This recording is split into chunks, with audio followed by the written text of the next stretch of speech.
Hello everyone, कैसे हैं आप सब और क्या हाल समाचार हैं आपके। बट जो न्यूज सुनाने वाला हूं कहीं से अच्छी खबर नहीं है। इसके लिए एक राहुल गांधी की मीम याद आ जाती है, खत्म टाटा बाय बाय वाली स्टोरी। क्योंकि सेबी कुछ ऐसा ही करने वाली है जो लोग फ्यूचर एंड ऑप्शन में ट्रेड कर रहे हैं।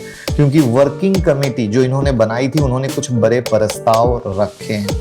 मुझे तो पर्सनली बिल्कुल पसंद नहीं आया, क्योंकि रास्ता और भी था और इससे बहुत ही ज्यादा डब्बा ट्रेडिंग बढ़ेगी। यानी किसी चीज को आप रोकने के लिए अगर सही तरीके से नहीं जाते हो ना, तो वो गलत तरीके से बढ़ती है। वो कैसे होगी उसको भी जानेंगे, कहानी क्या है इसको भी जानेंगे। लेकिन पहली बार आए हैं तो चैनल को भैया सब्सक्राइब कर लीजिए, जिससे वीडियो अपलोड होती है या जब मैं लाइव आता हूं आपको पता चल सकेगा। तो आप सबको पता है कि पिछले महीने ही एक वर्किंग कमेटी सेबी ने बनाई थी। रीजन क्या था? सट्टेबाजी को रोका जा सके, रिटेल भाइयों को रोका जा सके। क्योंकि जो डेटा मैंने निकाला है वो 50 लाख करोड़ का ट्रेडिंग वॉल्यूम है फाइनेंशियल ईयर 2024 में। 40% रिटेल ट्रेडर बढ़े हैं एफएनओ में, ठीक है। अब वहां पर अगर देसी भाषा में बात किया जाए तो छोटे ट्रेडर के लिए पहुंच से बाहर करना है, कॉन्ट्रैक्ट साइज को ऐसा बढ़ा दिया जाए, वीकली एक्सपायरी को सीमित कर देना है, ऐसा कहानी है। तो अब इस कहानी को हम शॉर्ट स्वीट समझने की कोशिश करते हैं और आपके फिर मैं अपना व्यू भी रखूंगा। बट आपसे जानना चाहूंगा, क्या आपको लगता है कि ये जो लॉट साइज वगैरह की कहानी ये कर रहे हैं सही है या कोई अच्छे रास्ते पे जाना चाहिए था? कमेंट में जरूर बताइएगा। और वहीं पर अगर आपको स्टॉक मार्केट सीखना है तो कल से शुरू हो रही है हमारी स्टॉक मार्केट। हम पहले बड़े प्रस्ताव के बारे में बात करें तो जो सट्टेबाजी की वजह से अनियंत्रित वॉल्यूम है, जो वॉल्यूम बढ़ता चला गया, मैंने कहा ना 50 लाख करोड़, ठीक है, उस पे लगाम लगाना। डेरिवेटिव कॉन्ट्रैक्ट की जो मौजूदा लिमिट है ना 5 लाख, उसको बढ़ा के 20 से 30 लाख तक कर देना। कॉन्ट्रैक्ट मतलब 20 से 30 लाख कर दोगे तो आप समझ ही रहे हो कहानी क्या होगा। हरल्ले से धरल्ले से लोग बाहर होंगे। वीकली ऑप्शन जो है वो एक हफ्ते में प्रति एक्सचेंज केवल एक एक्सपायरी तक सीमित करना। ये तो मैं मानता हूं कि रोज खेलो वाली स्टोरी गलत थी।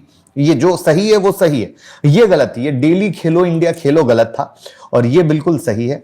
ऑप्शन कॉन्ट्रैक्ट के लिए स्ट्राइक की संख्या पर भी सीमा लगाने की बात की गई है। मैं को ये भी बात समझ में आ रही है कि ये इनका पॉइंट सही है। कम स्ट्राइक प्राइस करना, ये भी एक बात आ रहा है। ऑप्शन बायर से ऑप्शन प्रीमियम को अपफ्रंट कलेक्ट करना, ये भी आ रहा है। इंट्राडे में पोजीशन लिमिट को मॉनिटर करना, ये भी आ रहा है। ये भी बहुत अच्छा है। एक्सपायरी के करीब मार्जिन जरूरत को बढ़ाना, ये भी मुझे अच्छा लग रहा है। क्योंकि पता है एक्सपायरी के दिन एक बड़ी कहानी चल रही है, zero to hero, expiry trade, पैसा नहीं बनता है, पैसा डूबता है। लेकिन फिर भी तो देखो, जो अच्छा है उसको अच्छा बोलूंगा, जो गलत है उसको गलत बोलूंगा।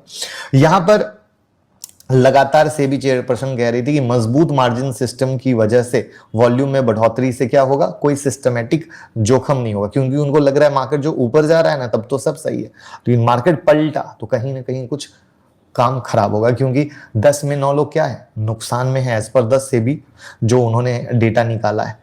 तो उनका कहना है कि भैया इसको सट्टेबाजी की तरह यूज ना करो, हेजिंग की तरह। क्योंकि ऑप्शन की शुरुआत भी जो हुई थी उसका थॉट प्रोसेस ही हेजिंग था, राइट। यहाँ पे जो मैंने 500 लाख करोड़ बोला, 2018 में पता ये कितना था? 210 लाख करोड़ था।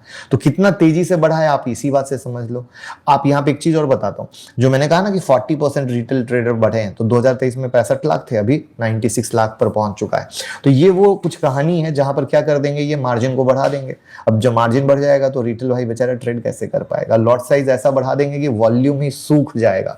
जब लॉट साइज बहुत मोटा कर देंगे तो कहां से लोग आ पाएंगे, राइट। हमेशा बात होती है लॉट साइज छोटे की, तो लॉट साइज को बहुत मोटा कर देंगे, ठीक है। अब देखना है कि ये किस तरीके से क्या एग्जीक्यूट होता है, टाइम लगेगा। आप ये मत सोच लीजिए कि एक ही बार में सब कुछ हो जाएगा।